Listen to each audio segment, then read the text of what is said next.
Ya, menafsir kitab Wahyu. Ini ya. Iya, menafsir kitab Wahyu.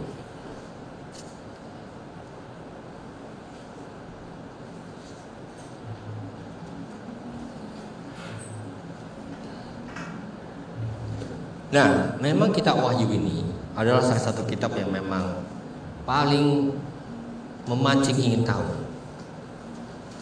Oleh karena itu juga kitab ini sudah menghasilkan berbagai-bagai spekulasi. Ya, kalau disebut spekulasi adalah ya interpretasi yang selalu bisa ditawarkan, kadang-kadang tanpa alasan yang kuat. Dan tentu ini sangat menggoda kita ingin tahu, karena kitab Wahyu berbicara tentang masa depan. Ya. Nah, kalau di dalam penafsiran kita nanti kita akan lihat ini bukan hanya berbicara soal masa depan. Sebenarnya ini lebih banyak bicara soal masa kini para pembacanya, ya, yang menjadi penerima kitab ini. Nah, ini kemarin kan kita sudah baca ya. Yang harus kamu ketahui katanya adalah bahwa nubuat-nubuat dalam kitab suci itu tidak boleh ditafsirkan dengan sembarangan. Karena itu semua bukan hanya karangan manusia, tapi adalah tulisan yang ditulis oleh karena ada dorongan Roh Allah, Roh Kudus.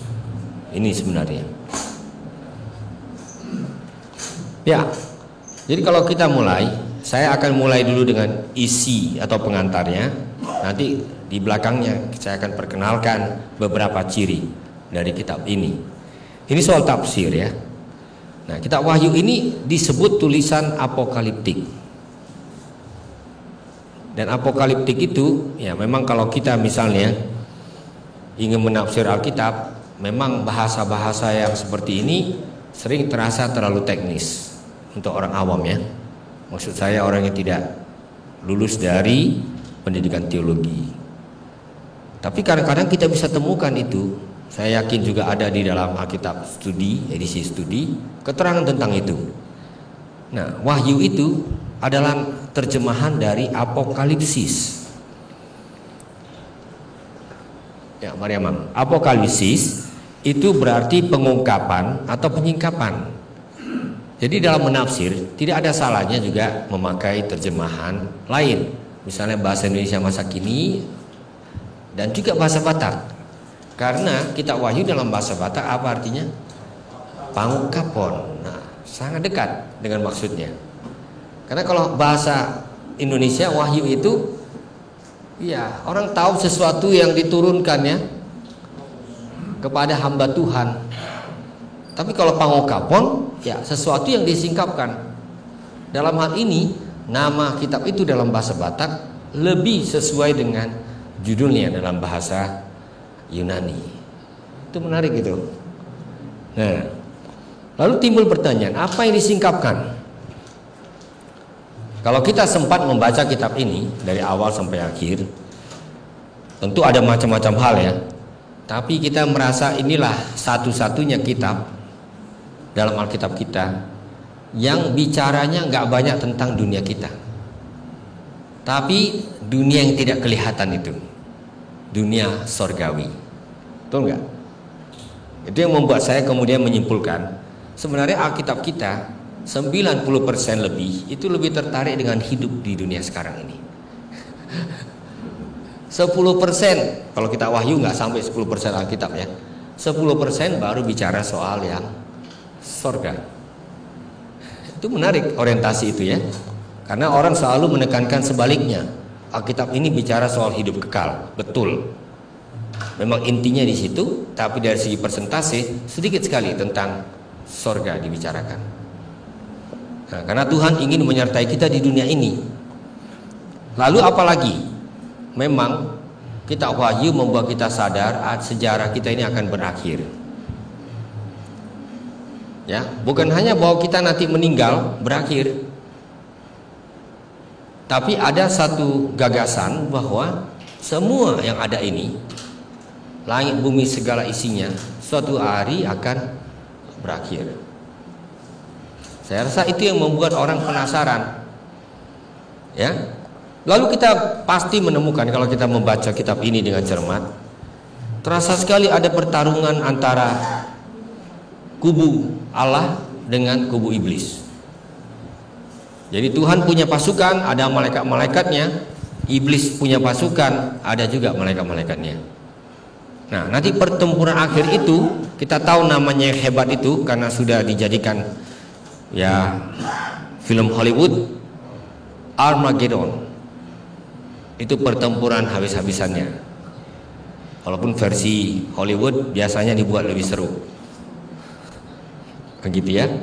Nah, satu hal lagi yang kita lihat jelas adalah kitab Wahyu ini menatap ke masa depan. Walaupun di dunia ini banyak kejahatan, terjadi bermacam-macam bencana, nanti yang ditawarkan itu adalah sebuah masa depan di mana Tuhanlah yang menjadi penguasanya.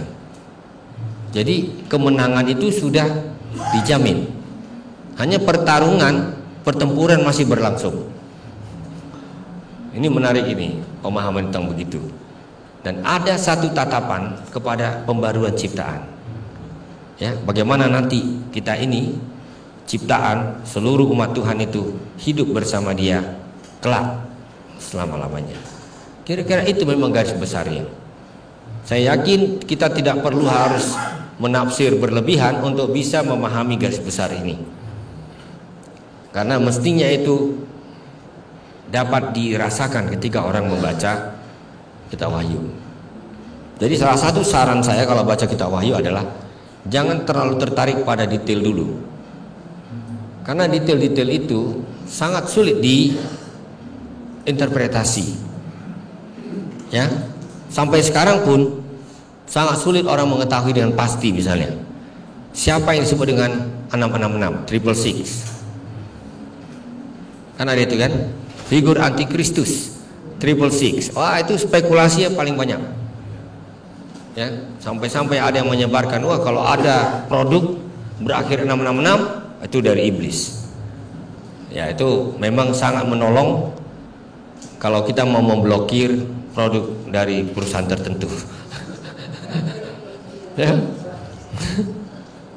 Ya, tapi itu nanti kita lihat juga karena saya akan bahas sedikit nanti. Jadi judulnya sendiri sudah menunjukkan kepada kita kitab apa yang sedang kita baca ini. Lalu siapa yang berperan dalam pewahyuan ini?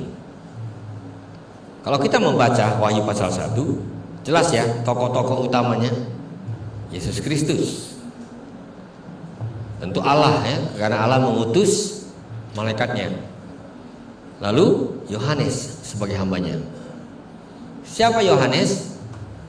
Kita tidak tahu. Kita nggak mengatakan bahwa Yohanes itu cuma ada satu dalam Perjanjian Baru. Seolah-olah penulis Injil, surat-surat yang ada tiga kan, surat Yohanes. Ya, itu tidak bisa kita pastikan apakah itu orang yang sama atau tidak. Saya lebih yakin ini ditulis oleh Yohanes yang berbeda. Ya, yang diasingkan di pulau Patmos. Nah, lalu apa yang disaksikan oleh Yohanes ini? Firman Allah, kesaksian yang diberikan Yesus Kristus, semua yang dilihatnya, penglihatan. Nah, tentu kalau disebut penglihatan, ini sudah menjadi istilah teknis ya. Karena di dalam pemahaman bahasa Indonesia sehari-hari, ya, saya rasa agak sulit orang mengerti penglihatan. Ini bahasa gereja ini. Coba tanya teman-teman kita Muslim, penglihatan itu apa? Saya rasa mereka tidak terlalu mengerti. Tapi bagi kita ini sesuatu yang dilihat, tapi bukan yang biasa yang dilihat. Ya. Jadi melihat apa yang dibalik yang kelihatan, nah itulah penglihatan. Nah, lalu selain penglihatan atau penyingkapan, apa isi kitab ini? Kalau kita baca di ayat 3, isinya adalah nubuat. Nah, kita tahu kalau disebut nubuat itu sebenarnya lebih banyak bicara tentang masa kini. Bicara tentang zaman di mana penulis berbicara kepada orang-orang yang akan membaca tulisannya atau mendengarkan pembacaan dari tulisannya.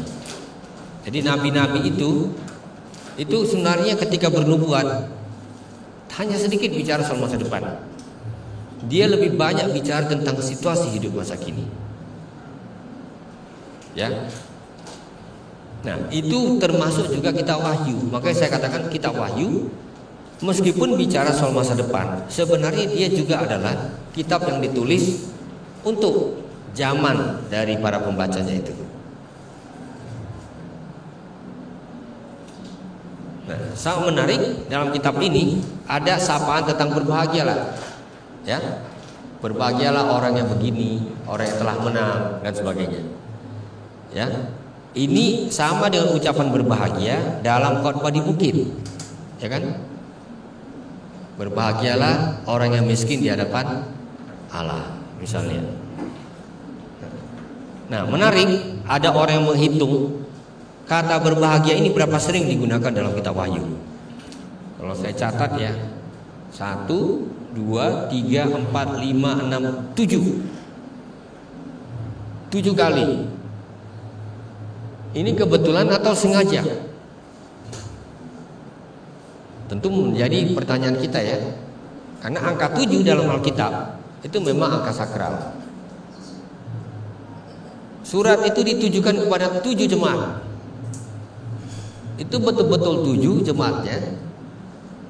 Atau dia mau katakan jemaat Tuhan yang kudus. Di situ kita sudah masuk ke dalam simbolisasi atau simbolisme lebih tepat. Ya, kalau kita membaca kitab Wahyu, kita sadar kita tidak bisa membacanya seperti koran, karena dia bermain-main dengan simbol. Memang Yohanes di Pulau Patmos itu saya akui luar biasa cara dia menyusun kitab ini. Tadi saya ingat saya kirim outline. Sudah sampai, Abang Daniel? Hah? Sudah lihat ya? Sudah lihat? Oke, kita tinjau sedikit. Ini bukan karya saya sendiri. Ini sebenarnya hanya saya kumpulkan dan saya ubah sedikit dari yang ada di Alkitab kita. Jadi salah satu langkah tafsir seperti kita pelajari minggu lalu, sebaiknya kita punya outline. Karena outline itu tidak membuat kita terjebak dalam rimba-rimba detail. Kita jadi bisa lihat gambar besarnya apa. Coba ya, pendahuluan, ada salam kepada 7 jemaat, lalu ada cerita tentang penglihatan Yohanes di Patmos. Lalu lihat, surat kepada berapa jemaat? 7. Efesus, Smyrna, sampai ke Laodikia. Ya. Nah. Kemudian kita bagi bagian ketiganya itu adalah soal penglihatan. Ada 24 tua-tua dan 4 binatang. Kalau kita baca 24 tua-tua, 24 itu berapa? 2 kali 12. 12 itu angka siapa ini? Angka Israel. Ini lagi-lagi kita masuk ke dalam simbolisasi. Kenapa 2? Karena ada umat Yahudi, itu umat Tuhan. Lalu ada umat Kristus, itu juga umat Tuhan. Jadi umat lama dengan umat baru. Ya. Kenapa tidak 12? Dia bisa bikin 12 kan, tapi dia bikin 24. Karena ingin menggambarkan keutuhan umat Tuhan itu. Ya, Israel lama, Israel baru. Nah, 4 binatang. 4 binatang itu dari mana? Kita mungkin sudah pernah baca kitab Yeskiel ya. Nah, kalau kita baca kitab Yeskiel, penglihatan Yeskiel, wah, situ binatang-binatangnya juga seperti itu. 4 sering menggambarkan juga kelengkapan. Ya, mewakili penjuru langit. Kita lihat di sini. Ada materai yang disingkapkan. Coba lihat berapa jumlah materainya. 7. Kenapa tidak 5? 7. Rupanya salah satu prinsip utama dia adalah menyusun penglihatan itu dalam rangkaian 7. Ini pasti sengaja. Jadi kalau orang menerima penglihatan, kadang-kadang kesan kita adalah nalarnya tidak jalan lagi. Ternyata tidak benar. Dia boleh saja melihat, tapi ketika dia menyusun itu ulang, jelas Yohanes ini ada seorang yang luar biasa kemampuannya menyusun itu. Ya, saya terkagum-kagum melihatnya. Ya, nah, nanti kemudian dia bicara lagi sangkakala. Berapa sangkakalanya? 7. Jadi gambaran-gambaran penglihatan-penglihatan yang ditunjukkan oleh kitab ini sulit dibuat jadi kronologi. Kenapa? Karena ini seperti sesuatu yang diulang dan diulang dalam rangkaian 7. Ini dia. Orang yang terlalu heboh untuk menyusun kronologi akhir zaman berdasarkan kitab Wahyu akan sulit menerangkan 7 ini. Karena dia tidak kronologis.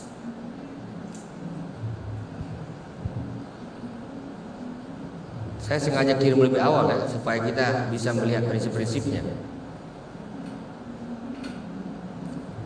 Lalu ada tanda lagi yang kita lihat dalam kitab ini. Dan ini juga jumlahnya 7. Ada perempuan dan naga, kisah naga dikalahkan dan sebagainya. Ini 7. Kemudian ada 7 malapetaka. Ya. Dan itu disimbolkan dengan cawan. 7 lagi. Ya. Jadi bukan berarti materai, sangkakala, cawan itu seakan-akan bicara hal yang berbeda. Sebenarnya itu bicara tentang malapetaka yang akan menimpa dunia. Baru sesudah itu ada kemenangan akhir. Lihat, langit bumi baru.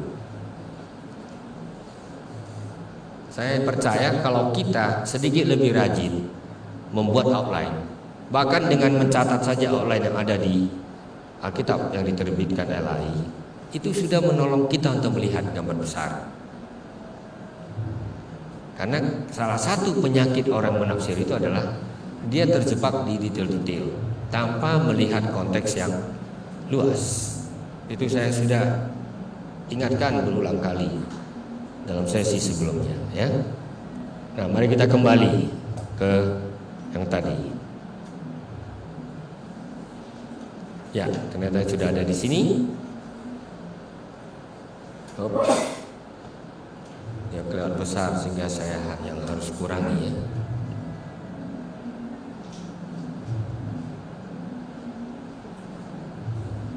Ya.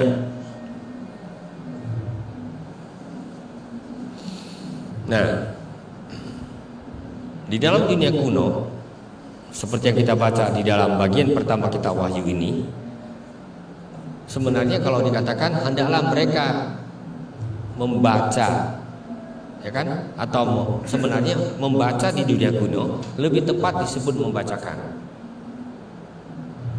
Dalam sesi sebelumnya saya sudah katakan, itu sebenarnya adalah penjelasan yang sederhana. Karena tidak mungkin setiap warga jemaat punya gulungan kitab. Jadi biasanya di satu komunitas hanya ada satu gulungan kitab. Gulungan ini yang dibacakan pada waktu ibadah. Dan itu berarti orang harus benar-benar mendengar dengan penuh perhatian. Makanya ada kalian, siapa yang punya telinga adalah yang mendengar. Artinya ya, tolong simak betul-betul. Mereka nggak punya teks yang akan dibawa pulang. Mereka harus mendengarkan dengan penuh perhatian. Yang dibawa adalah ingatan. Jadi itu luar biasa. Dan dalam konteks yang sangat ekstrim, itu pernah terjadi waktu di Uni Soviet, ketika gereja betul-betul ditindas. dan Alkitab disita, dibakar dan sebagainya, itu warga gereja Ortodoks itu harus menghafalkan ayat. Dan Amang ini hafal Kejadian 1 ayat 1 sampai 5. Enak ini hafal sekian-sekian. Kapan dibutuhkan, ingatannya sudah ada. Ini kisah nyatanya seperti itu. Jadi Alkitabnya tidak bisa hilang karena dia tersimpan dalam diri orang percaya. Andai kata bisa terjadi begitu, luar biasa ya. Tapi kita tidak mengharapkan situasi se-ekstrim itu. Ya. Nah, lalu ada kalimat di situ, waktunya sudah dekat. Yang dimaksudkan tentu adalah apa yang dinubuatkan segera akan terjadi. Nah, kalau begitu, kitab Wahyu sebenarnya ditulis terutama bukan untuk orang-orang di masa depan, tapi terutama untuk umat yang mendengarkan pembacaan kitab ini. Berarti apa yang dilihat itu, akhir dunia dan lain-lain, diharapkan akan terjadi tidak lama lagi. Dan itu sangat diharapkan oleh orang-orang percaya kalau dia berada di dalam penderitaan. Kalau orang di dalam keadaan sejahtera, apakah akan cepat-cepat mengingkari akhir zaman? Kalau boleh tunda dulu lah ya, ada tunda dulu. Tapi kalau orang sedang dalam penindasan, penganiayaan, di penjara, serba terancam, kedatangan Tuhan itu disambut dengan gembira, berarti kami akan dibebaskan dari penderitaan. Nah, ini yang saya kira perlu kita sadari ya, sebagai perbedaan konteks. Makanya kalau kita membaca kitab Wahyu, kata segera berarti kitab ini memang ditujukan kepada orang yang saat itu sedang dalam situasi yang sulit, dan kepada mereka diberi sebuah tontonan. Nah, ini mirip tontonan ini sebenarnya kitab ini. Ya, memang paling enak kitab ini ditonton daripada dibaca, karena simbolisasinya itu sangat hidup.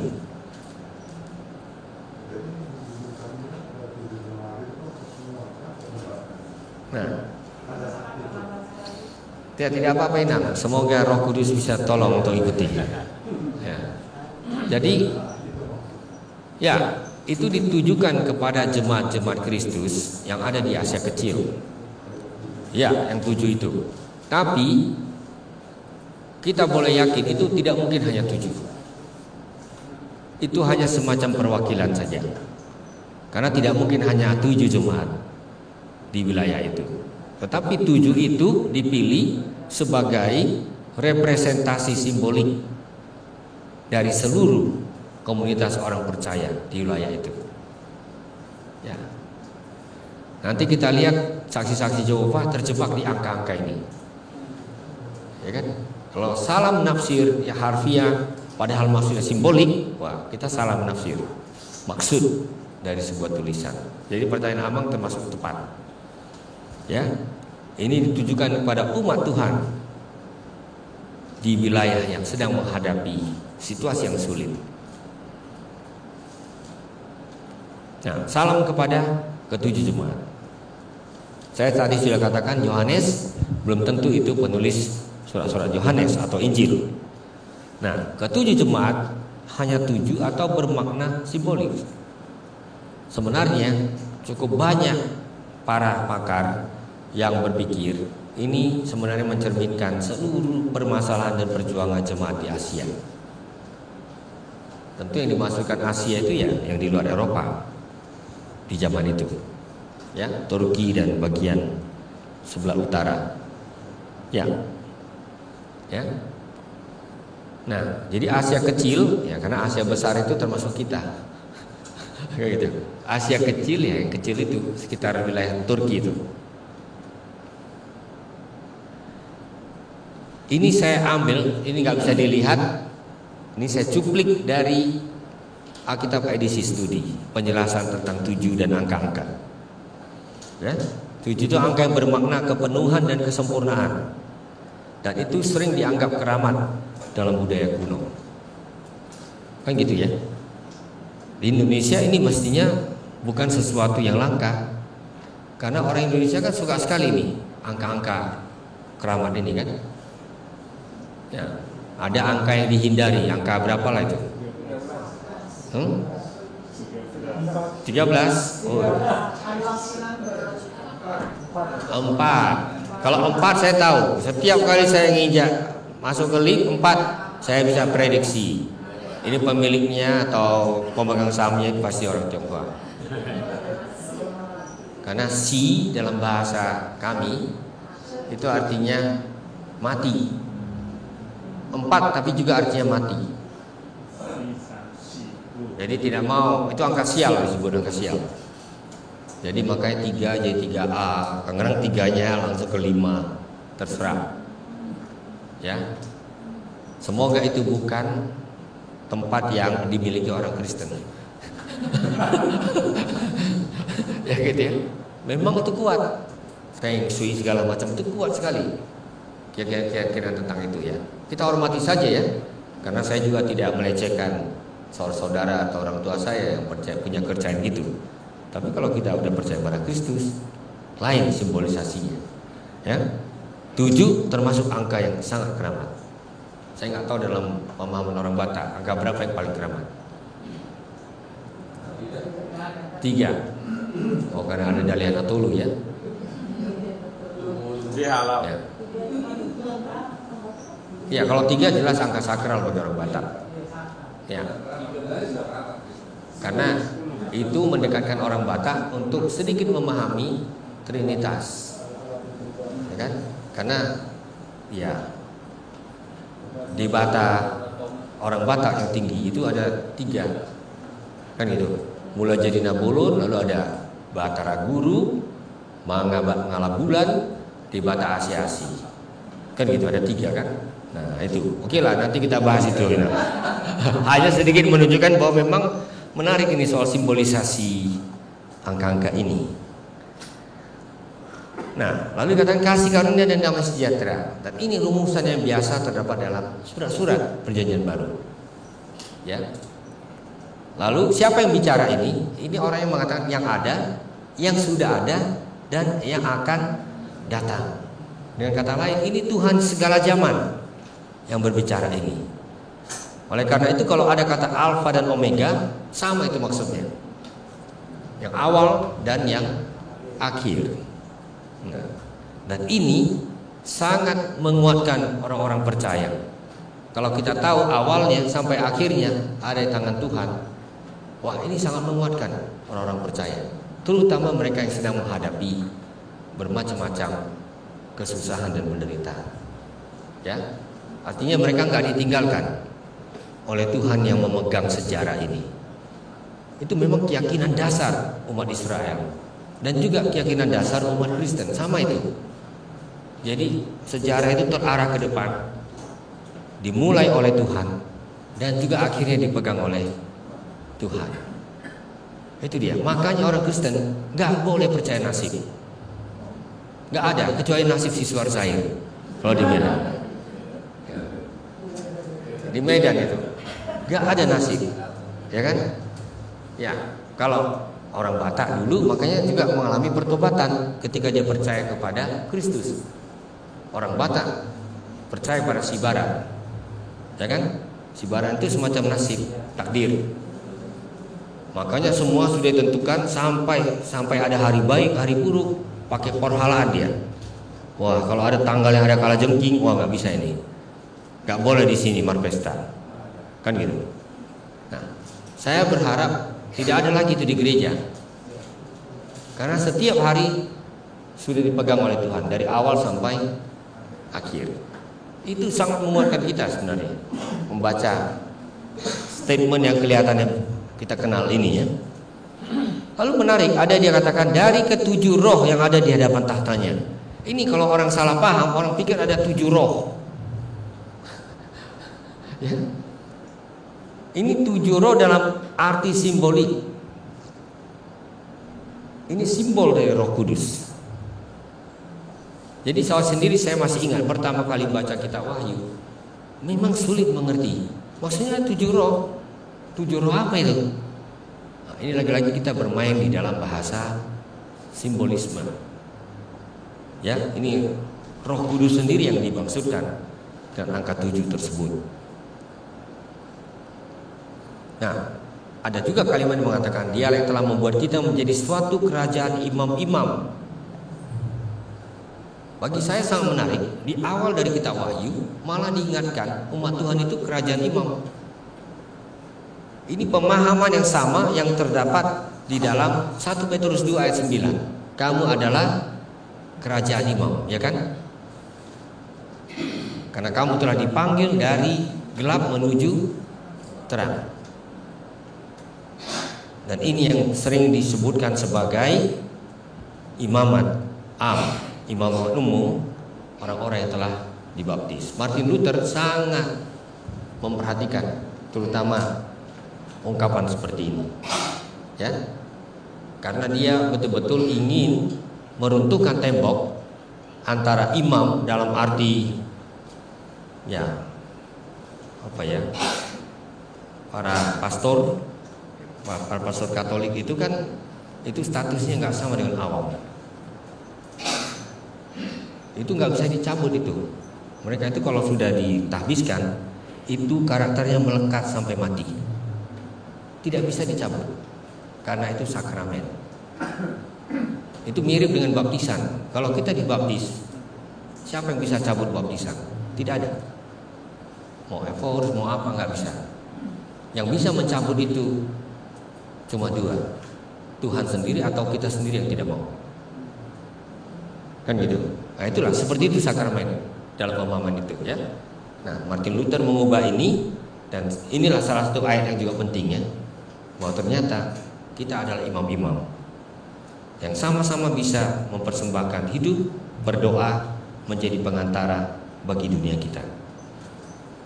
Nah, dan ini menjadi tema yang menjadi pujian, ya, terhadap anak domba. Sebenarnya banyak sekali ayat yang harus kita baca, tapi izinkan saya melewati aja dengan asumsi bahwa ini akan dibaca nanti.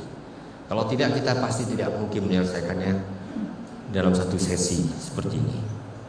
Nah, lihat, kemudian ada satu ungkapan, lihatlah ia datang dengan awan-awan dan setiap mata akan melihat dia, juga mereka yang menikam dia. Nah, ini kan ungkapan yang sebenarnya mengarah kepada Yesus. Jadi dia yang sudah mati itu, dia juga yang akan datang. Ini betul-betul pengharapan gereja mula-mula. Makanya gereja mula-mula itu selalu sadar hidup antara mahkota dengan salib, atau lebih tepat salib dan mahkota. Karena itu kita orang Kristen sebenarnya semangat kita sama seperti itu. Kita tidak bermimpi tentang mahkota dulu, ya, tapi kita tahu itu akan kita terima, namun hidup ini kita jalani di bawah bayang-bayang salib. Itu sebenarnya. Dan pemahaman ini juga ternyata diinspirasi oleh kitab Wahyu. Mereka yang paling merasakan apa artinya salib itu. Nah, ini ungkapan soal dilepaskan oleh darahnya, ini sangat biasa kita baca. Besok bahkan ini tema khotbah, ya. Kamu telah ditebus bukan oleh perak atau emas, tapi oleh darah yang mahal, yaitu darah Kristus. Ini memang luar biasa ungkapan ini. Dan itu yang membuat semua orang akhirnya sadar penebusan itu bukan karya manusia. Tidak bisa digantikan dengan domba yang bisa dibeli. Tapi itu sepenuhnya adalah karya Kristus, ya. Nah, lalu ada ungkapan tentang dia yang bicara, ya, Alfa dan Omega. Kita tahu dalam abjad Yunani, Alfa itu huruf pertama, Omega itu huruf terakhir. Pernahkah kita lihat di mimbar ada Alfa dan Omega, lalu ada X di tengah. Kalau X-nya itu adalah Kristus, Kristos dalam bahasa Yunani. Jadi dialah yang pegang hidup sejarah dunia ini, di awal dan di akhir. Dan kita hidup di tengah-tengahnya. Jadi orang yang percaya kepada Alfa dan Omega ini, ya, tidak perlu mencari tujuan hidup lain. Dia sudah punya. Yang harus bingung tentang tujuan hidup itu adalah orang yang tidak punya janji Tuhan seperti ini. Kalau P-nya itu artinya apa? Bukan P. Nah, andai kata ada apa tulis, saya tulis. Itu ro. Ro. Ya. Kristos. Jadi KR Kristos, singkatan itu. Bukan. Ya, karena nggak bisa digabung huruf Latin dengan huruf Yunani. Ya, itu dia. Ya, oke. Nah, dan ini bukan inovasi dari Yohanes. Ungkapan-ungkapan seperti ini sudah ada dalam nubuat Nabi Yesaya. Jadi yang kita perlu mengerti juga, Yohanes mendapat penglihatan, tapi kemudian ini dia jalin dengan bermacam-macam teks yang dia kenal dalam Perjanjian Lama. Jadi dia termasuk orang yang sangat detail menguasai kitab suci dan sangat piawai menghubung-hubungkannya menjadi sebuah gambaran tentang firman Tuhan. Luar biasa. Nah, jadi kedaulatan Allah yang total atas sejarah. Tentu pertanyaan adalah apa implikasinya bagi situasi jemaat di zaman Yohanes? Ya, itu soal apa yang mereka alami. Dan kita bisa baca di bagian berikut. Ini saya pengantar ya. Nah, dia katakan ini dari Yohanes saudaramu dan sekutumu dalam kesusahan. Berarti penulisnya memang sedang menghadapi penderitaan. Kalau disebut sekutu dalam kesusahan, berarti jemaat-jemaat juga sedang mengalami yang sama.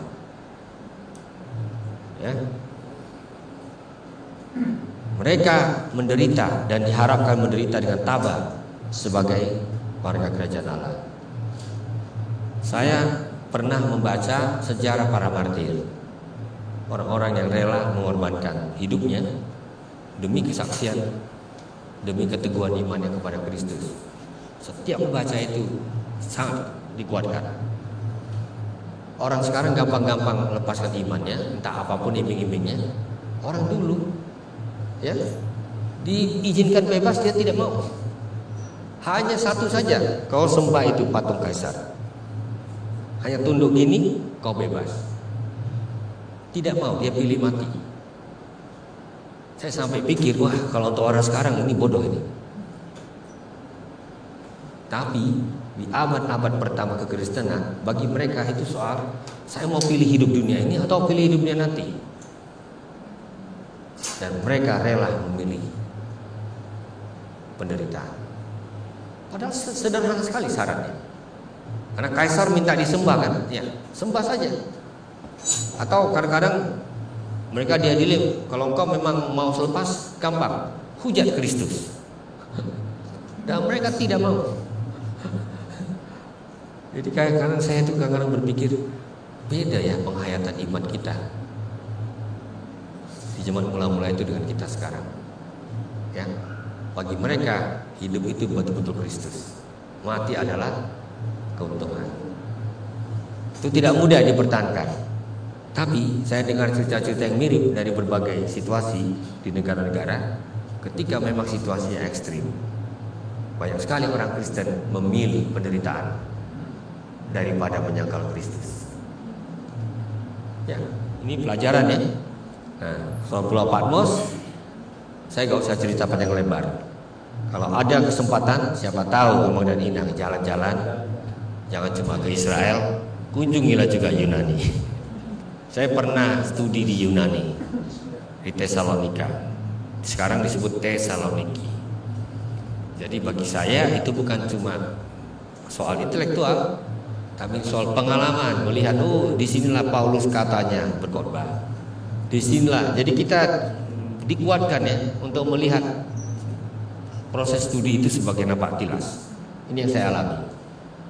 Jadi ke Israel, ke Yunani bukan hanya untuk menimba ilmu, tapi menapak tilas iman kita. Bagi saya itu pengalaman spiritual juga sekaligus. Ya, ya nggak apa-apa, nggak usah tunggu nanti ya, silakan. Jadi saya kadang-kadang susah nyambungkan ketujuh jemaat itu dengan bagian tengah dan terakhir daripada wahyu itu. Karena bagian tengah dan terakhir wahyu itu sudah soal Tuhan Yesus yang menyatakan. Tapi di awalnya keterangan kepada Smyrna bukan. Betul saya pernah ke Smyrna. Ya. Dan di situ dikasih tahu waktu kita mengenalkan itu seperti akan dijelasin pendeta lalu dan bahwa akan memindahkan kaki daripada membawa pertolongan kan gitu. Di nama Yesus, Smyrna bilang tahu ini hidupmu sudah kacau gitu. Tapi saya lihat orang itu Yesus itu memang hancur. Jadi kayaknya betul gitu. Tapi yang satunya lagi soal Smyrna itu kota Islam. Jadi hidup dari sendiri gitu ya. Jadi sebenarnya banyak nggak sesuai. Tapi bagaimana nyambungnya, bagaimana sebenarnya Ya, sebenarnya ya makanya tidak semua guide itu adalah teolog. Ya, apalagi yang mendalami teks-teks Perjanjian Baru. Ketujuh jemaat itu bukan kotanya yang paling penting, tapi dia menggambarkan situasi di jemaat Kristen menjelang abad kedua itu yang memang bermacam-macam. Ada yang dianiaya, ada yang sudah suam-suam kuku, ada yang hidupnya mulai berlimpah. Jadi Tuhan tahu situasi yang berbeda-beda ini, dan Dia ingin menyapa bukan 7 jemaat tapi berbagai jemaat ini secara utuh dalam situasi mereka masing-masing di kekaisaran Roma. Makanya Dia mempunyai teguran yang berbeda-beda terhadap jemaat-jemaat ini. Jadi bagi kita yang membaca ini adalah sapaan untuk jemaat dalam berbagai situasi. Itu termasuk yang paling relevan untuk gereja sekarang. Ketujuh surat itu, ya kan? Apakah gereja masih punya kehangatan iman dan pengharapan, kan gitu? Atau gereja sekarang sedang sibuk dengan hal-hal lain? Iman yang menjadi song-song kuku, tanggung-tanggung. Kalau Kristen,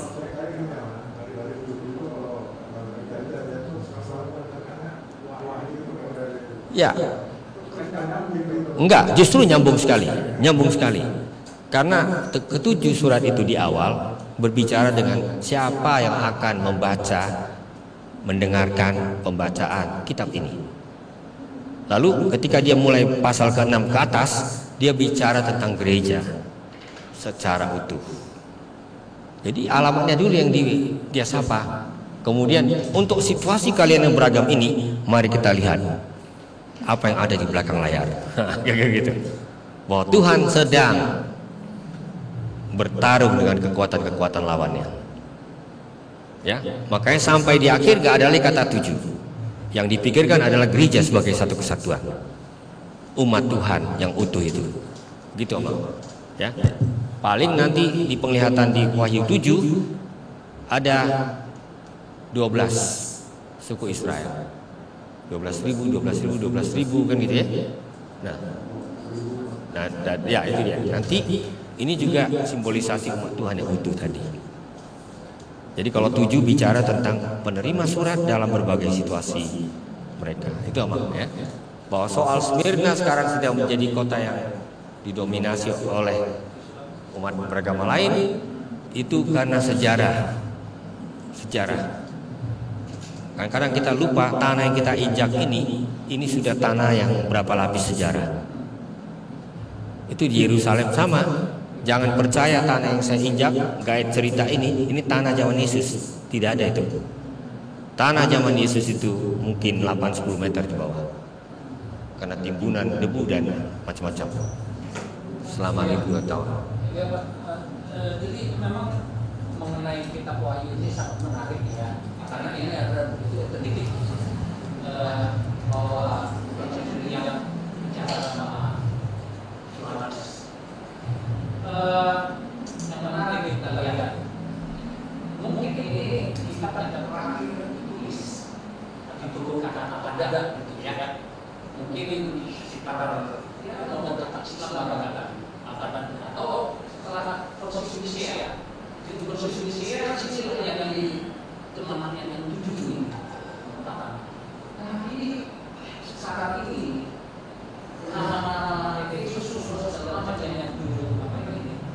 sudah mau dihilangkan dan tidak boleh dihilangkan oleh orang oleh pemerintah berdasarkan itu sudah sederhana. Kita bertanya orang duduk di sana, dia tidak ngerti ada apa Yesus sederhana. Ya kan? Di sini kita tahu ini memangnya ada keterangan jelas saja. Ciri khasnya itu pasal mula. Pertanyaan saya, ini kan kalau Muhammad itu biasanya nanti pertama dari kita tadi kita baru lagi satu. Yang kedua, pertanyaan saya mengenai sasat Yonatan, sasat titik. Ini yang berlaku untuk kita wahyu atau kita. Terus bagaimana kalau penerjemahan kitab itu sudah berubah? Apakah itu Yohananya sudah? Ya, terima kasih Amang. Ini makanya sangat perlu kita di sekolah Alkitab ini betul-betul belajar ulang. Pertama, saya koreksi. Kitab Wahyu ini ditulis paling lambat awal abad kedua. Tapi kebanyakan para pakar percaya menjelang akhir abad pertama. Jadi itu jauh jaraknya dari agama lain. Jauh sekali. Ya. Nah, kedua, ini soal nubuat. Nabi-nabi gak hanya ada dalam perjanjian lama. Di gereja Kristen mula-mula juga ada nabi-nabi. Ya. Orang-orang yang digerakkan oleh Tuhan untuk menyampaikan firman Tuhan secara khusus. Jadi nabi-nabi itu seperti Nabi Agabus, Kisah Para Rasul. Itu nabi. Kan Agabus itu. Ya, itu bukan nabi dalam arti seperti Amos. Jadi nabi itu adalah satu istilah yang luas sekali cakupannya. Ya. Tapi 400 tahun sebelum Yesus lahir. Ya. Itu kan tidak ada nubuat, tidak ada nabi, tidak ada silent wahyu. Ya. Itu Silent years. Ya, tapi begini Amang. Itu karena Amang punya Alkitab Protestan. Ini tangan saya ini ada Alkitab Deuterokanonika. 400 tahun itu adalah 400 tahun yang penuh dengan perjuangan, bertumpahan darah, ya, perjuangan Makabi dan teman-temannya. Itu juga 400, sebenarnya nggak sampai 400 tahun. Ya, itu masa-masa antara, karena kitab Daniel diperkirakan ditulis paling 300 tahun sebelum Kristus. Jadi jaraknya nggak sepanjang itu. Itu masa-masa di mana orang Yahudi berhadapan dengan filsafat Yunani. Dan ini filsafat yang sangat mendominasi. Ya, sehingga kalau orang tidak punya identitas akan terseret arus itu. Ya, dan orang Yahudi harus mendefinisikan kembali identitasnya. Oleh karena itu ada penulis-penulis, misalnya seperti kebijaksanaan yang menamakan dirinya kebijaksanaan Salomo, termasuk Yesus ben Sira, itu mengatakan, oh, kita juga punya hikmat yang tidak kalah hebatnya dengan hikmat asing itu. Hikmat kita dari mana? Dari Taurat Tuhan. Nah, itu Amang. Jadi begitulah pergolakan yang terjadi dari segi religius, dari segi kultural, dan tentu juga dari segi militer. Hebat sekali masa-masa itu. Makanya kalau untuk memahami sejarahnya, saya anjurkan untuk punya Alkitab Deuterokanonika juga. Ya, walaupun kita, ya, karena kita tradisi reformasi, kita tidak baca Deuterokanonika sebagai firman Tuhan. Kalau Martin Luther jelas mengatakan, ini adalah tulisan-tulisan yang memang tidak sama wibawanya dengan kitab-kitab yang sebelumnya, tapi berguna, bermanfaat untuk dibaca. Posisinya posisi moderat. Itu Amangnya. Ya, supaya kita lanjut sedikit, nanti saya tambahkan lagi keterangan sedikit. Soal satu iota, kita jangan percaya ini soal huruf. Dia mau katakan itu satu cara bahasa hiperbolis, mau mengatakan jangan bermain-main dengan isi kitab ini. Kan itu cara orang bilang kan? Ya. Bukan hurufnya, Tapi jangan main-main dengan isi ini. Nanti di bagian terakhir kitab Wahyu kita baca yang sama. Jangan tambah dan jangan kurangi. Itu adalah satu cara yang biasa di dunia kuno untuk mengatakan ini nggak usah lagi kalian persoalkan karena sebentar lagi akan terjadi. Jangan diragukan lagi. Itu. Jadi hati-hati dengan kalimat-kalimat seperti itu, karena kalau orang memahaminya terlalu harfiah dia jadi keliru. Ya, terjemahan tidak mengurangi iota-iota itu. Karena terjemahan tidak mengurangi isi dari kitab, maknanya. Kan gitu. Jadi kalau kita bicara soal tidak ada satu iota pun akan berkurang dari Taurat ini, artinya Taurat ini benar-benar harus inti jiwanya diselami. Ya, itulah bahasa-bahasa simbolik ini harus kita mengerti dengan baik. Kalau tidak, memang kita salah mengerti. Ya, ini salah satu tujuan dari pembelajaran kita kan.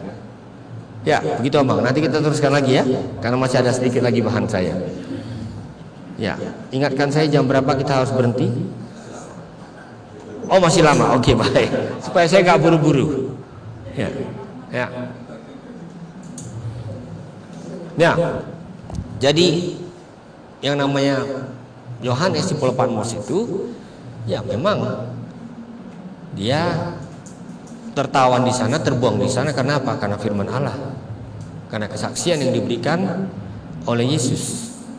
Tadi saya sebutkan inilah ciri-ciri hidup orang percaya dulu. Memang tidak penganiayaan sistematis, ya.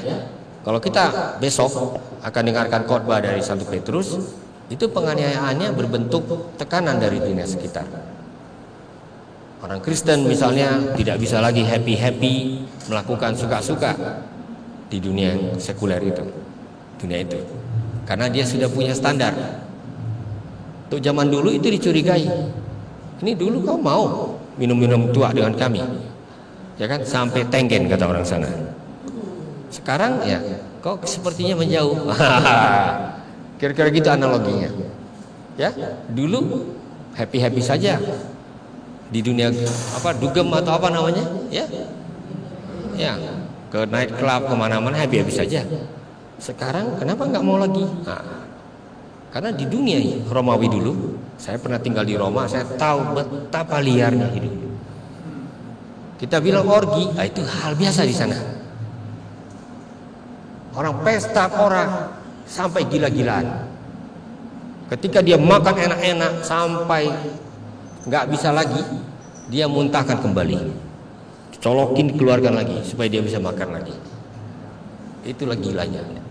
Jadi jangan pikir Jakarta undercover segala macam. Oh, ketinggalan itu. Di Roma itu semua sudah dilakukan. Pesta seks itu semua sudah dilakukan. Nah, orang Kristen kan nggak bisa. Ketika dia udah punya Tuhan yang dia ikuti, dia tahu dia tetap berdagang dengan orang lain, kan masih harus larut dengan dunia ini. Tapi dia tahu untuk urusan itu saya nggak bisa lagi. Nah, ini yang menimbulkan kesulitan.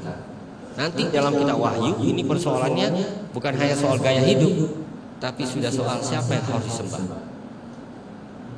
Disitulah makanya umat Tuhan membutuhkan penguatan, kan gitu. Nah, jadi rata-rata pakar perjanjian baru sekarang percaya, saya sebut percaya karena kalau kita bicara tentang masa lampau, tidak ada yang bisa kita pastikan 100%. Terlalu berani orang mengatakan, oh ini pasti terjadi ya. Siapa yang bilang? Yang kau punya cuma dokumen. Ya? Nah, jadi sekitar abad pertama, seluruh penduduk wilayah Romawi itu diwajibkan menyembah kaisar yang menganggap dirinya dewa. Jadi kaisar itu memang di tiap-tiap kota, ya, ada patungnya. Kan itu kan menjadi semacam simbol kekuasaanku hadir di situ. Nah, kaisar gak semua seperti itu, tapi pada waktu penulisan kitab Wahyu itu kaisarnya sudah mulai agak miring. Dia yakin bahwa dia titisan dewa dan harus disembah patungnya. Nero termasuklah, ya, Caligula. Jadi kaisar-kaisar Roma itu banyak yang aneh-aneh. Nah, jadi itu yang sedang mereka alami. Dan orang Kristen sudah tahu dia tidak bisa punya Tuhan yang lain kecuali Yesus Kristus. Nanti ini juga statement yang sama di zaman Hitler. Karena Hitler itu menempatkan dirinya sebagai Führer, pemimpin tertinggi. Nah, orang-orang Kristen kecil, kelompok kecil, di dalamnya ada Karl Barth, Bonhoeffer akan mengatakan Kirche, gereja yang mengaku. Dia katakan kami tidak punya pemimpin lain kecuali gitu. Itu jadi counternya itu. Makanya kelompok ini adalah kelompok yang terancam. Sama itu sama situasi-situasinya kalau dalam keadaan di mana pertarungannya adalah pertarungan tentang kedaulatan Tuhan. Kita berdoa supaya ini nggak terjadi di Indonesia, kan gitu. Andai kata, bisa aja kita berkata pengandaian ya. Hal-hal seperti ini harus terjadi. Kalau kita baca kitab Wahyu, kita sudah tahu posisi kita. Itu dia. Nah, di situ Yohanes Patmos itu mengatakan pada hari Tuhan aku dikuasai roh. Ini hari Tuhan inilah sebutan pertama kali yang nanti akan berkembang menjadi hari Minggu. Karena orang-orang Kristen Yahudi itu hari sakralnya masih hari Sabtu waktu itu, Sabat. Kalau mereka sembahyang kapan? Ya Sabat. Tapi hari Minggu mereka ketemu lagi. Kenapa? Itu hari pertama dalam minggu itu, hari kebangkitan. Jadi rupanya Yohanes ini ketika dapat penglihatan itu pada hari di mana Kristus bangkit, hari pertama minggu itu. Maka dia sebut sebagai hari Tuhan. Nah, tidak banyak yang ingat bahwa hari Minggu sebenarnya itu hari Tuhan. Artinya, ya, dulu itu dikenal sebagai hari Ahad. Ahad itu mirip dengan bahasa Ibrani Ahad. Ya, hari Sabtu, hari pertama.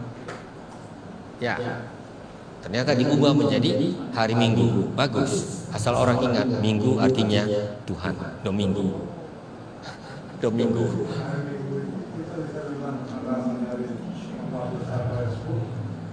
Kalau ditarik akarnya yang paling awal bisa.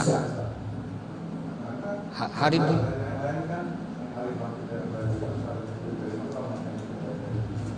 ya, kan abang tahu kata minggu itu adalah kependekan dari Domingo. Domingo itu artinya Tuhan. Itu pengaruh dari bahasa Portugis. Jadi kalau orang bilang hari Minggu, lihat bahasa Inggris bilang apa? Sunday. Gak sama. Tapi ya kadang-kadang etimologi seperti ini orang sudah lupa. Oke. Ya. Ya.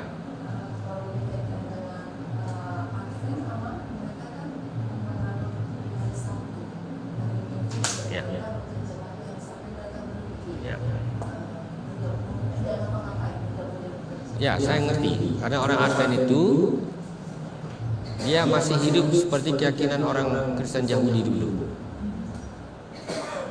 Tapi ya, dalam perkembangannya kita lihat ternyata ada percakapan yang lebih luas.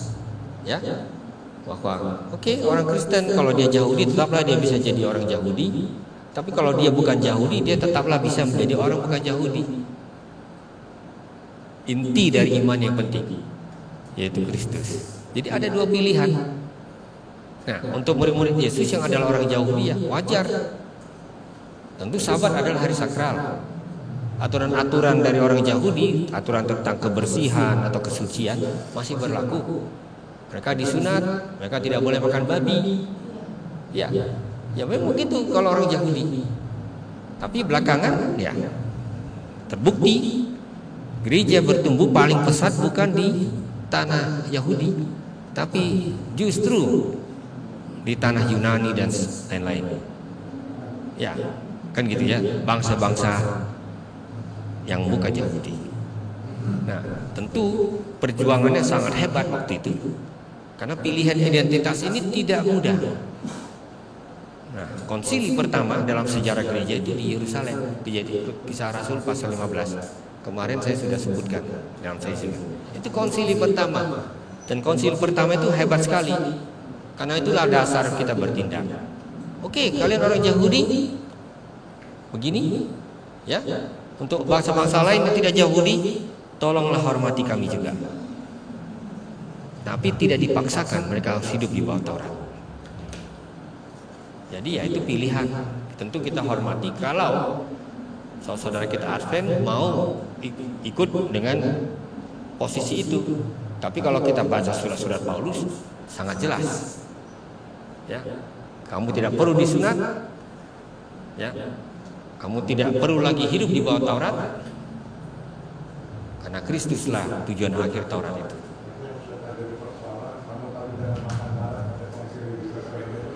Ya, kemarin saya sudah terangkan. Karena ada konteks di mana ketika mereka sama-sama dalam satu persekutuan, urusan makanan menjadi urusan sensitif. Ya kan?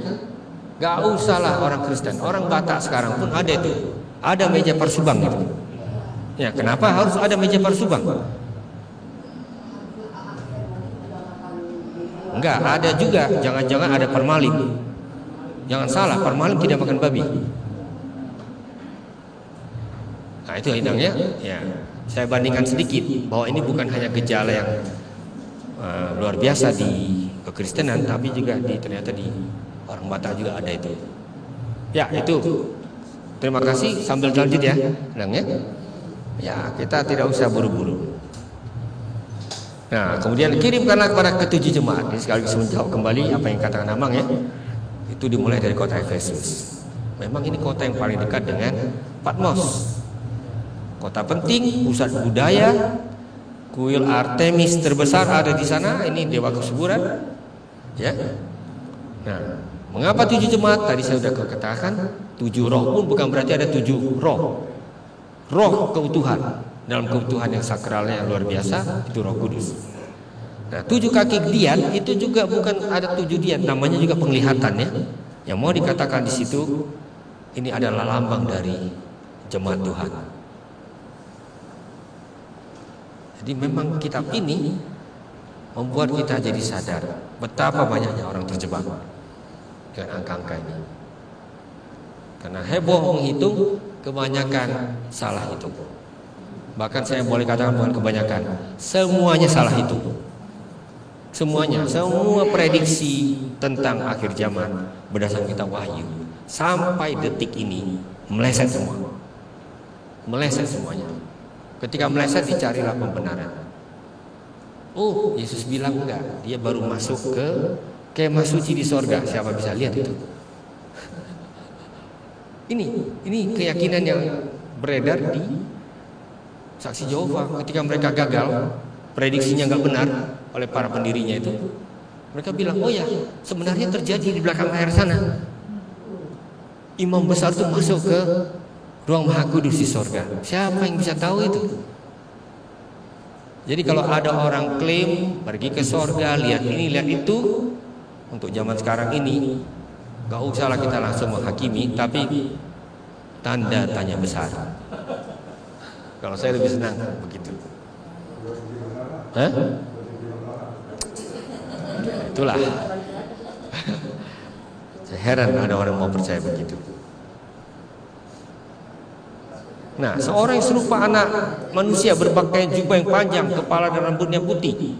Lihat, di sini kan mirip penglihatan dalam kitab Daniel. Jadi Yeskiel, Daniel, simbol-simbolnya yang kaya itu ternyata dirangkai oleh Yohanes Patmos ketika dia dapat penglihatan. Kan luar biasa. Jadi jangan kita bayangkan penglihatan itu seakan-akan dia bagaikan orang yang tidak tahu apa-apa tinggal nulis. Dia diberi visi, tapi dia juga merangkainya dengan detail-detail yang dia kuasai dari Alkitab, kitab suci. Dan itu hebat ya. Inilah contoh betapa rapinya itu dijalin menjadi satu kesatuan. Ya. Lalu suaranya bagaikan desau air bah, lihat Yeskiel itu ya. Nah, 7 bintang ini melambangkan 7 malaikat, keutuhan pasukan malaikat. Dan tentu pedang menggambarkan firman Tuhan. Sekali lagi ditegaskan aku yang awal dan akhir, ya. Ini penegasan tentang kedaulatan ilahi dari awal sampai akhir, dikaitkan dengan penegasan tentang Kristus yang bangkit. Ya. Nah, memegang kunci maut dan kerajaan maut. Bukankah ini yang Yesus katakan kepada Petrus? Di atas batu karang ini katanya, aku dirikan gerejaku, dan alam maut tidak dapat menguasainya. Ya.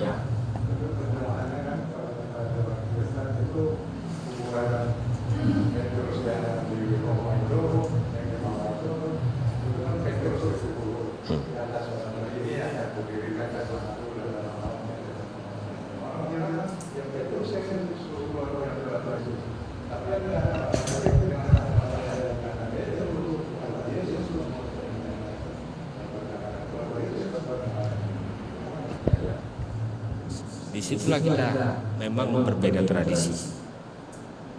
Kebetulan Petrus artinya Kefas itu batu karang, ya. Jadi kita ada yang memahaminya sebagai pribadi Petrus, figur Petrus ya, mewakili, kan gitu. Para rasul, orang-orang percaya, ya. Ada lagi yang menafsirkannya dengan cara lain. Saya kira kita tidak. Ya, dalam hal ini memang masih ada perbedaan interpretasi. Ya, jadi kita tidak meletakkannya pada figur Petrus kalau kita, karena dasar gereja itu yang nggak bisa diubah itu adalah Kristus. Jadi memang baca Alkitab itu harus dikontraskan dengan bagian-bagian lain. Kalau 1 Korintus pasal 3 jelas tidak ada dasar lain yang bisa diletakkan kecuali Yesus Kristus. Jadi ada nuansa-nuansa di balik detail-detail seperti itu. Ya, nah ini sekali lagi ya, perspektif temporal nubuat kitab Wahyu itu sekarang, sedang terjadi, dan nanti. Nah, lalu dia ceritakan rahasia ke-7 bintang. 7 bintang sekali lagi melambangkan malaikat 7 jemaat. Maksudnya apa? Ya, rupanya ada keyakinan tiap-tiap jemaat itu ada penjaganya, kan gitu. Nah, kadang-kadang orang lupa. Ini sedikit agak nyimpang, tapi saya mau ingatkan. Kebaktian orang Kristen tidak pernah hanya kebaktian bumi. Setiap kali kita beribadah, kita berbakti bersama yang di sorga. Itu membuat ibadah sangat serius, sangat sakral. Jadi kalau orang anggap enteng dengan ibadah, dia tidak sadar pada waktu kita beribadah, kita bersama-sama dengan para malaikat penghuni sorga memuji Tuhan. Dan itu terasa sekali di gereja Ortodoks. Ibadahnya adalah ibadah bersama para malaikat, bersama semua para kudus. Ya, jadi jangan pikir, wah saya beribadah di tempat ini. Itu pandangan yang terlalu sempit dan amat memiskinkan arti ibadah. Setiap kita beribadah langsung langit dan bumi bertemu. Tapi itu tentang ibadah. Baik, tidak saya ingatkan seperti itu karena terasa sekali kita Wahyu ini banyak penglihatan tentang penyembahan-penyembahan di sorga. Apa itu terjadi terpisah dari dunia ini? Tidak terpisah. Ada korelasi yang nyata antara dunia dan sorga, ya.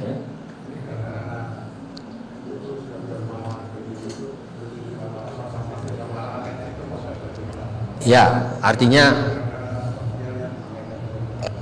setiap umat Tuhan yang beribadah itu pada waktu yang sama dia beribadah bersama dengan para malaikat.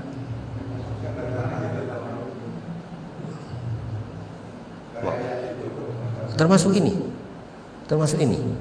Dan penglihatan di seluruh kitab Wahyu menggambarkan itu pada kita. Ya.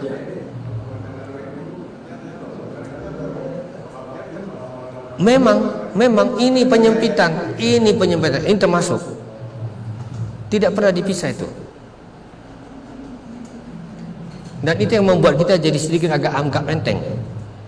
Karena kita pikir ini ibadah di bumi aja nih. Ya. Ada ini. Oke, itu bisa didalami tentunya ya. Bisa didalami, tapi saya sedikit menyingkapkan sebuah dimensi yang mungkin kita kurang sadari. Oh tidak ya? Oh baik amat. Oh ya baik amat. Ya serius ini saya katakan ini. Ya ibadah itu mempertemukan kita dengan surga. Jadi jangan kita bayangkan ibadah itu cuma dengan Yesus sendirian aja dia. Sepi kali. Enggak. Allah Tritunggal itu enggak pernah sendirian. Kehadirannya berarti kehadiran surgawi lengkap dengan seisi penghuni surga yang tak henti-hentinya memuliakan dia. Dan itu terasa di dalam kitab Wahyu. Ya. Oke, kita lanjut oke, saya lompat ya sekarang. Nah, itu contoh bahwa jadi saya tentu menyadari kita nggak bisa menafsir kitab sesulit ini dengan hanya modal kita sendiri. Nah, karena kita harus lihat catatan Alkitab edisi studi. Tapi memang kita harus rajin memeriksa kalau ada di bawah Alkitab kita itu referensi silang. Karena sering sekali kalau kita baca ke perjanjian lama, itu rupanya gambarnya dari sana gitu. Jadi referensi silang itu kelihatannya hanya angka-angka. Saya sendiri sering gunakan tuh. Oh, ini ada paralelnya di sini. Coba kaitkan di situ. Jadi menafsir itu sering begitu. Kemarin di minggu lalu saya beritahu Alkitab menafsirkan Alkitab. Itulah tahap pertama yang kita lakukan. Memeriksa dulu apakah satu bagian ini ada gaungnya di kitab-kitab yang lain. Karena kita harus mengerti para penulis Alkitab itu adalah orang-orang yang mengerti Alkitab. Ya, bukan orang-orang yang tiba-tiba dapat wahyu begitu saja. Jadi penulis Injil sama, mereka sangat mengerti Alkitab. Kadang-kadang mereka kutip secara eksplisit, lebih sering itu tidak hanya eksplisit tapi ada gaungnya, simbol-simbolnya, kata-katanya digunakan. Ya, inilah seni menafsir yang penting, bahwa kita mengenal isi Alkitab. Ya, sekarang izinkan saya memperkenalkan kitab Wahyu dalam arti yang lebih luas. Ya, karena saya sudah katakan tadi ini supaya kesempatan juga ya. Jadi memang kalau kita punya kesempatan untuk mencatat sejarah, sangat baik ada sejarah seperti ini. Ya, jadi sebentar saya lihat dulu display settingnya kurang besar ini.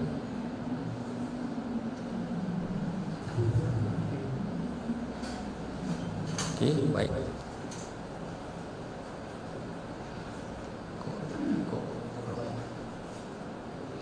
Kurang besar ya? Ya, cukup besar kan? Sebenarnya bisa dibuat full ya?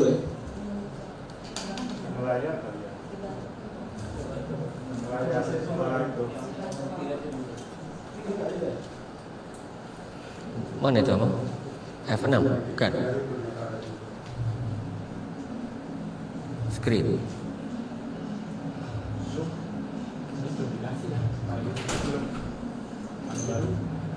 Oke, saya ulang lagi atau saya ulang lagi ya? Oke, bisa. Oke. Supaya lebih besar ya. Ya, oke. Ini lebih besar. Ya, kita lihat di sini. Kronologi seperti ini berguna juga untuk kita lihat. Jadi kita punya gambaran, oh ini dia kaisar-kaisar yang dibicarakan itu. Nero kira-kira di 54-68 gitu ya. Titus ini terkenal karena dia menghancurkan Yerusalem. Lalu ya, kebanyakan para ahli berpendapat kitab Wahyu itu di zaman Domitianus. Karena mulai dialah kaisar-kaisar mulai menuju dirinya sebagai yang ilahi, ingin disembah. Jadi ada pemujaan kaisar yang memang diwajibkan oleh negara. Nah, itu luar biasa ya. Jadi agama negara itu sudah pernah hadir dalam bentuk seperti ini. Dan itu adalah suatu pemaksaan. Jadi kita itu sering heran, kenapa orang nggak pernah belajar dari sejarah? Ya. Ya.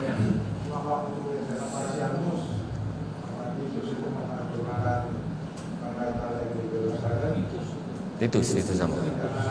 Ya.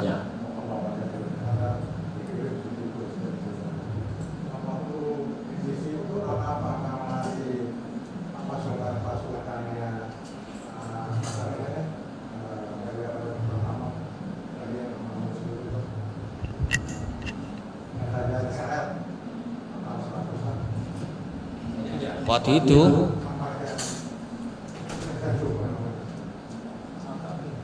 Makabe itu, oh tidak, waktu itu sudah berakhir. Jadi dinasti Hasmoni, itu istilah dinasti mereka Hasmoni, dan tentu tokoh terkenal yang ada Makabe itu berakhir ketika Roma masuk.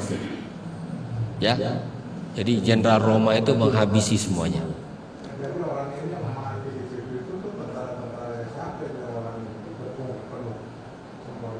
Oh, itu tentara Romawi. Iya, itu orang Yahudi biasa. Jadi resistensi itu tetap dilakukan orang Yahudi. Oh tidak, udah nggak ada lagi kedaulatan Yahudi waktu itu. Negara Yahudi tidak ada lagi waktu itu. Nah, jadi nanti kira-kira tahun 130-an muncul lagi seorang pemimpin yang diperkirakan orang seperti Mesias. Dia memimpin pemberontakan terakhir orang Yahudi. Dan di situ dengan amat mengerikan mereka dibabat habis. Diperkirakan sekitar 500.000 orang mati. Dan sejak saat itu Israel tidak pernah ada lagi sampai nanti tahun 1948. Tapi itu sudah satu Israel politis yang agak beda dengan aspirasi mesianik. Nah, itu juga menarik. Memang banyak hal yang kita bisa pelajari lagi ya. Misalnya, ya? Oh, seru sekali. Saya pernah menulis di Kompas ketika sedang rame-ramenya soal Yerusalem. Yerusalem itu milik siapa? Itu lumayan setengah halaman Kompas itu. Tapi itu berdasarkan kajian yang sangat serius saya lakukan. Oh, ketik aja Bang, ya kan? Anwar Chen, Yerusalem, Kompas, mungkin muncul. Ya, itu singkat tetapi itu memaparkan kepada kita sebuah peta tentang persoalannya. Ya, memeras sejarah yang setebal itu dalam hanya beberapa kolom itu tidak gampang. Dan saya sangat ingat artikel itu karena istilah orang kita setengah mati saya memadatkannya, setengah mati memadatkan itu. Ya. Nah, tentu bukan hanya pemerintahnya, peristiwa-peristiwa alam sering punya sinyal. Kita kan sampai sekarang gitu, kalau ada gempa, ada bencana, ada tanda tanya. Misalnya tahun 60 gempa bumi, wah ini orang mulai berpikir ini ada apa. Lalu tahun 64 Nero membakar kota Roma. Ya, memang mengerikan yang dia lakukan. Nero ini punya kelainan menurut para ahli. Dia punya kelainan seksual. Dia bisa merasakan kepuasan kalau dia lihat sesuatu terbakar. Itu ada kelainan seperti itu kan. Nah, jadi ketika orang mulai menuduh dia cari kambing hitam. Dan tentu yang paling empuk itu orang Kristen. Orang Kristen dari dulu sudah mulai dicurigai.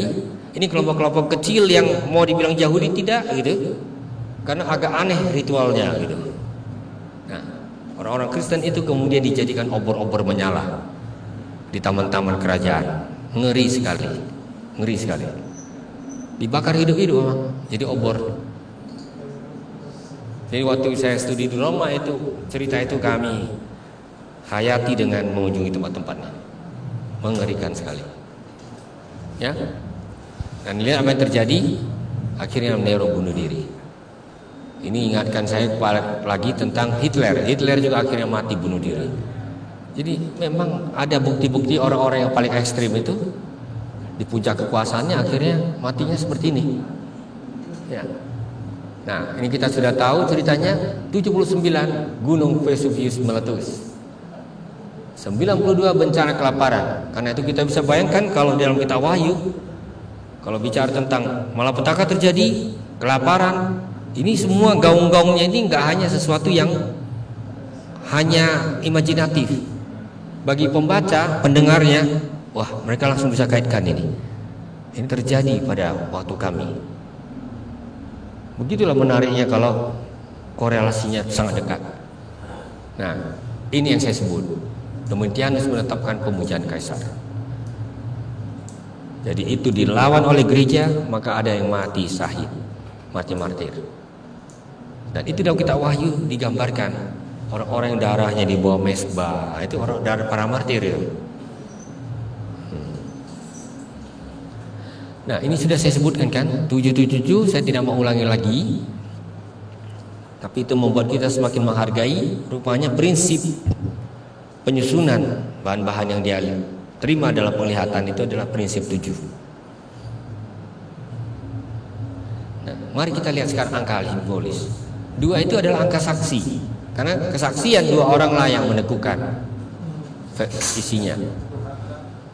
4 itu dunia, karena penjuru dunia ini ada 4. Jadi sering angka 4 berarti seluruh dunia. 6 itu angka manusia, karena manusia diciptakan pada hari ke-6. Nah, 7 itu angka ilahi. Lihat ya. 10 ini angka lengkap dan genap. Jadi kalau ada 12.000, jangan cuma bayangkan ini ribunya. Ini 12 kali 10 kali 10. Seperti itu. Ya. Nah, ini 12 ini karya Allah dunia. 12 suku Israel, 12 murid Kristus. Jadi simbolisasi ini sangat berperan di dalam kitab Wahyu. Lihat, kalau ada 24, 2 kali 12. 144, 12 kali 12. Umat Allah yang utuh itu. Perjanjian lama, perjanjian baru. 12.000 itu ukuran lebar Yerusalem secara simbolis. Karena itu adalah ukuran tempat umat Allah. Ya kan? Yang sebenarnya nggak jelas, hanya ukuran Yerusalem simbolik itu artinya semua umat Allah bisa masuk situ, mencakup seluruh umat Allah. 6 ini yang menjadi tanda tanya, teka-teki ini sepanjang masa. Ya, jadi kalau ada 100.000 stadia, 4 kali 4 kali 10 kali 10, ini seluruh ukuran besar sekali ini maksudnya. Jadi kalau diterjemahkan 200 mil memang menolong, tapi itu hilang simbolnya. Nah, lihat berapa jumlah orang yang masuk surga. Menurut saksi Jehovah, kelompok inti itu ada 144.000. Ketika jumlah pengikut saksi Jehovah lebih dari 144.000, mereka mulai pusing, bikin cerita baru. Oh, masih ada lagi orang yang di luar yang ini kan salah ngerti Alkitab. Ini kan 12 kali 12 keutuhan umat Allah, 10 kali 10 artinya seluruh umat Allah, berapa besar pun jumlahnya, gereja yang utuh. Dan bulan juga 42 bulan 100. Ini untuk apa dihitung harinya? Ini simbol, ya kan? Ini semua simbol.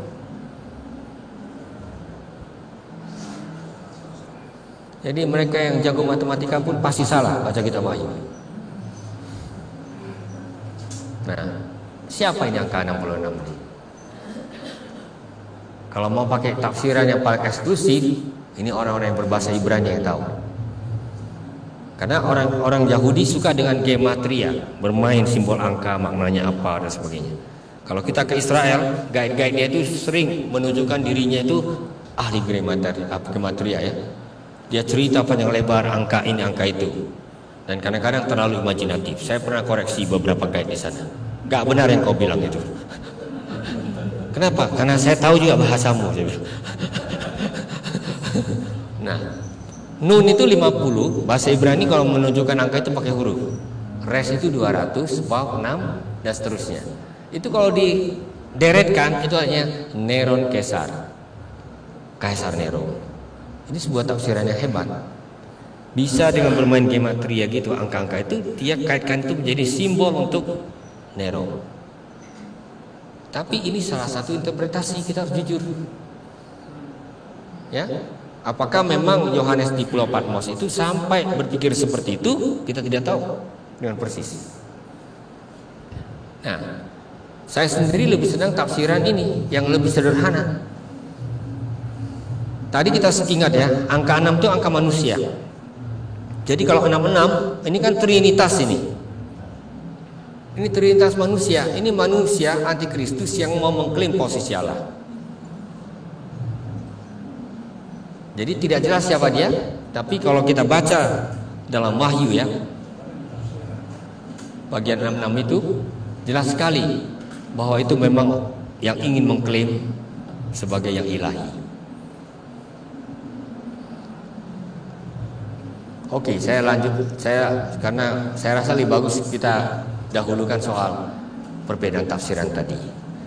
Jadi dalam kitab Wahyu ada beberapa model tafsir. Dan ini yang menimbulkan silang pendapat tak henti-hentinya.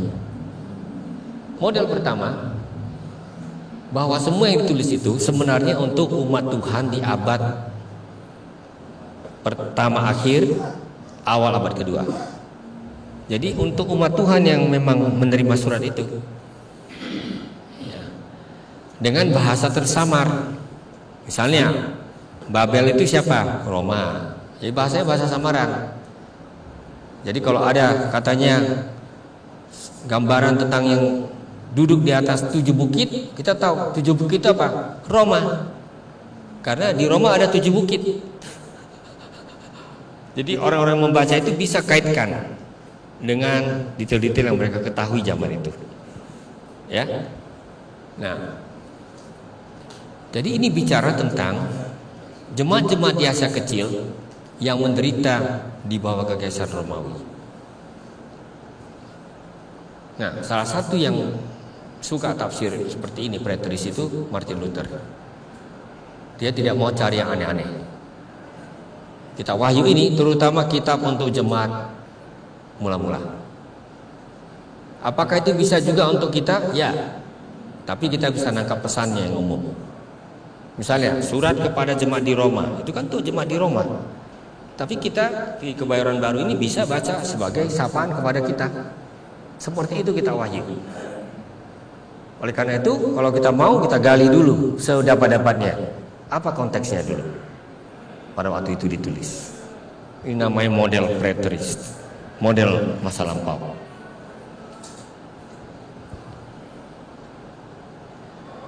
Nah, model kedua adalah historisis. Bagian tertentu itu untuk zaman tertentu.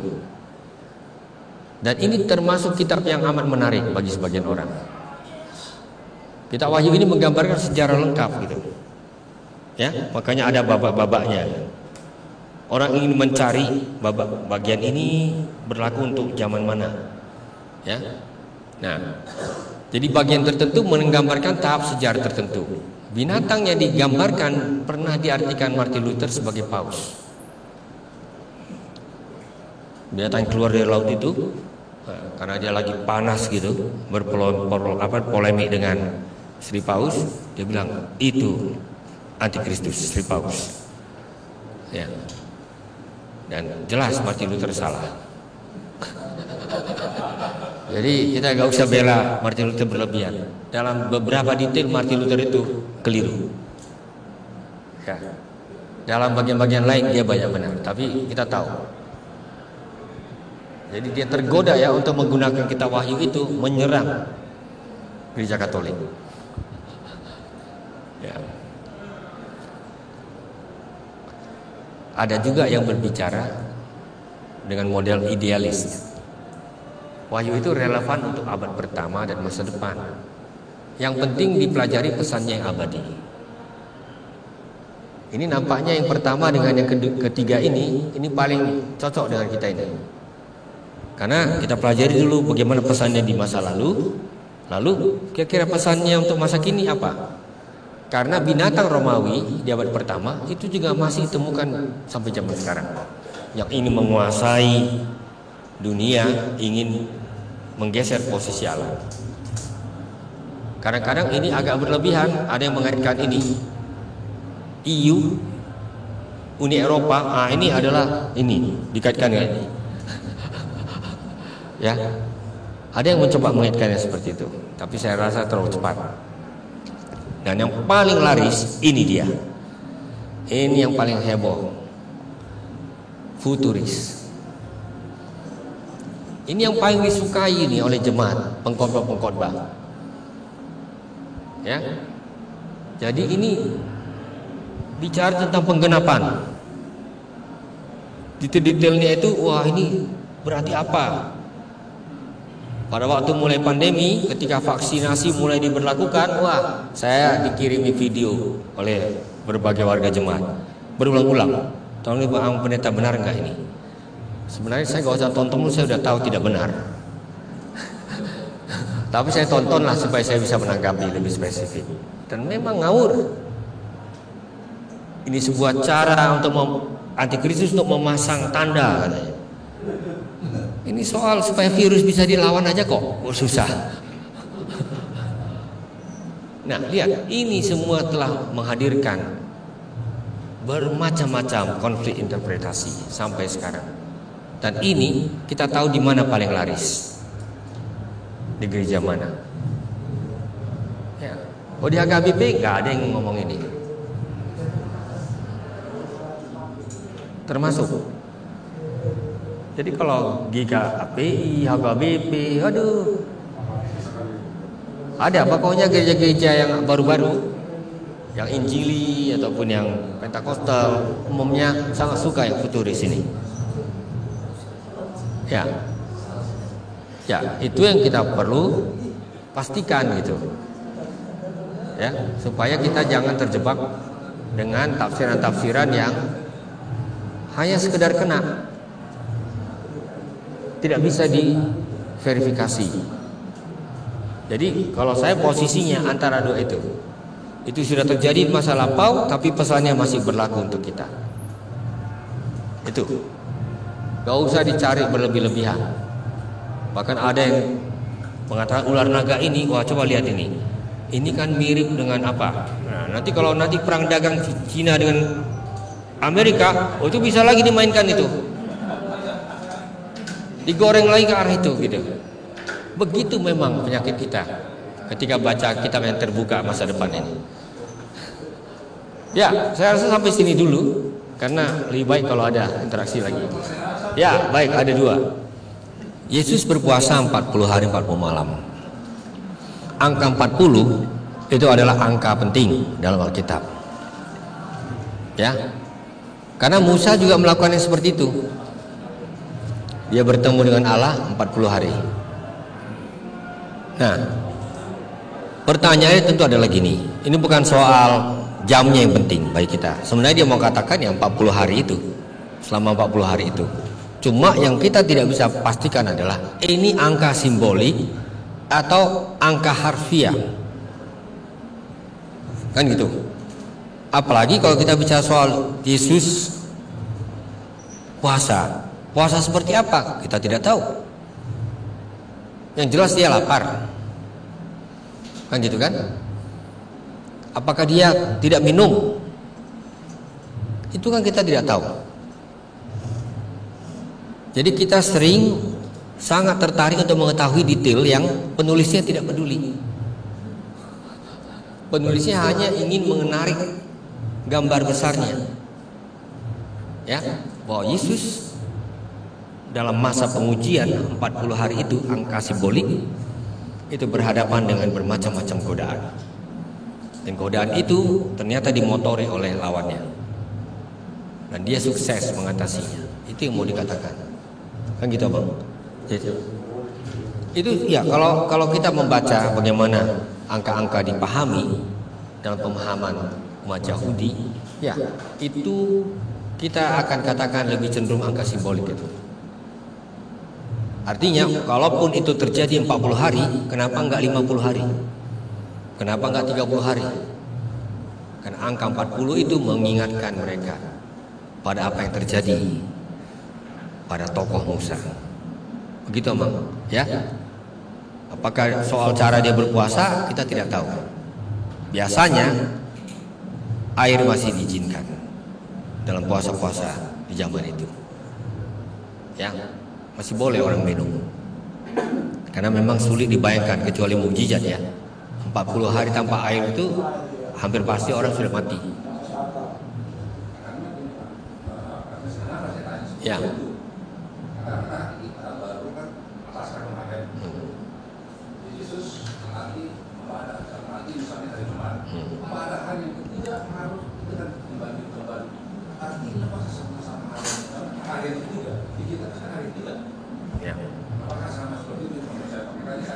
Ya, hari ketiga dengan 3 hari, lagi-lagi kita harus hati-hati dengan simbolisasi ya Bang. Disitulah memang beberapa penceramah agak keterlaluan menafsirkannya. Bagaimana orang Yahudi menghitung hari, kan soal itu ya. Ya, hari pertama minggu itu, bagi kita itu hari Minggu kan. Hari kedua apa? Hari Sabtu. Hari pertamanya Jumat. Ya, jadi sudah dihitung mulai dari situ. Jadi tidak salah. Kita bukan bicara durasi, tapi kita bicara soal penamaan hari. Ya, jadi itu bisa beda tafsir di situ. Dan orang yang memaksakan 24 jam selalu terjebak di situ. Belum cukup harinya, sehingga mereka bilang Yesus paling mungkin disalibkan hari Kamis. Itu ada teori itu beredar. Ya, betul kan Amang? Ada.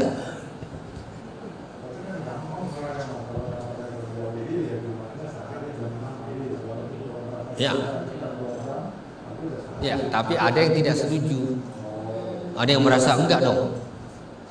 24 jam dari jam 6 ini belum cukup harinya. Oleh karena itu lebih baik harinya dimundurin. Ada teori itu sampai sekarang. Ya, oke, terima kasih. Silakan Amang. Mengenai etimologi Ehad, Shema Israel Adonai Elohim Adonai Ehad. Ehad itu di situ akan dibunyinya atau yang mana? Ehad itu artinya satu. Ya, kalau diartikan dalam konteks tertentu artinya esa. Satu lah artinya tunggal. Bisa artinya tunggal, bisa artinya satu. Ya. Jadi hari satu Ehad. Lihat, Arab dengan Yahudi itu bersaudara bahasanya. Hanya situasinya saja yang kelihatannya seperti itu. Ya. Ya, hari satu. Lihat ya, Ehad. Lalu orang Yahudi bilang 2 itu apa? Senaim, Senin. Lihat dekat kan? Isnin. Bilang hari Rabu itu apa? Hari ketiga apa? Shalos, Selasa. Lihat mirip-mirip. Kan gitu. Lalu hari 4 Kamis apa? Arba. Kan gitu. Rebo, hari keempat. Rebo, Arba. Kan gitu. Kamis Kamet. Jadi kalau kita bicara dari segi bilangan bahasa, memang dekat. Yang bertentangan itu bukan bahasanya, tapi kepentingannya. Bahasanya udah jelas, berkerabat. Siapa yang bisa menyangka orang Simalungun dengan Toba satu nenek? Gak mungkin. Bahasanya dekat kok. Sebagai contoh. Ya, itu Amang. Ada lagi? Ya, jadi Abang dan Ina, maksud saya gini. Tentu kita tidak bermaksud untuk memperkenalkan satu metode yang terlalu teknis ya.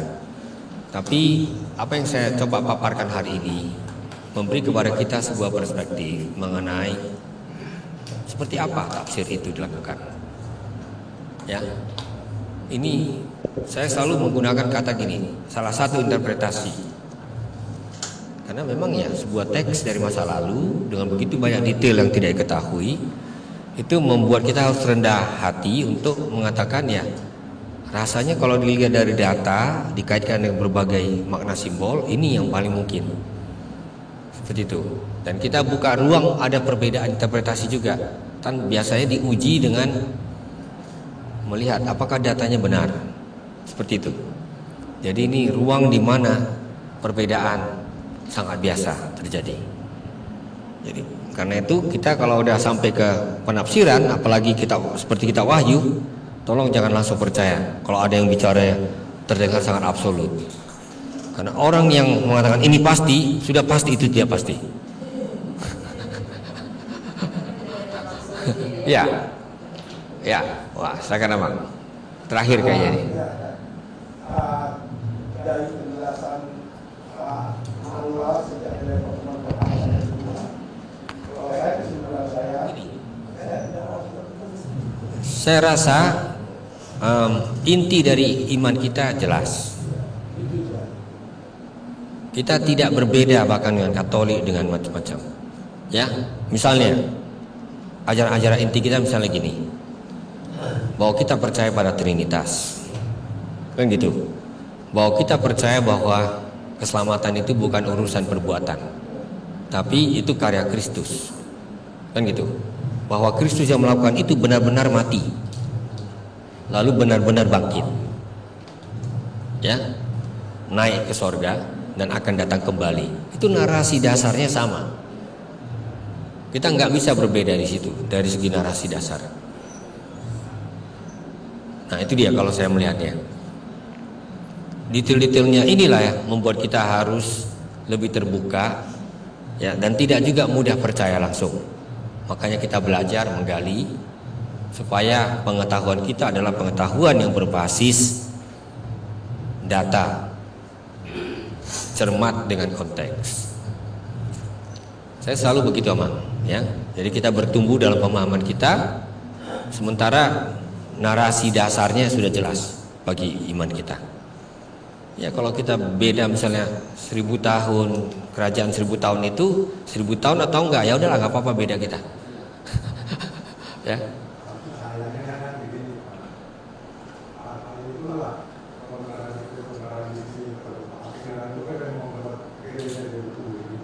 Memang.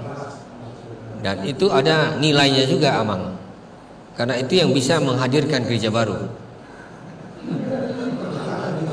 Ya. Saya kayaknya bisa bikin gereja baru ini kalau saya bikin ajaran tafsiran baru ini.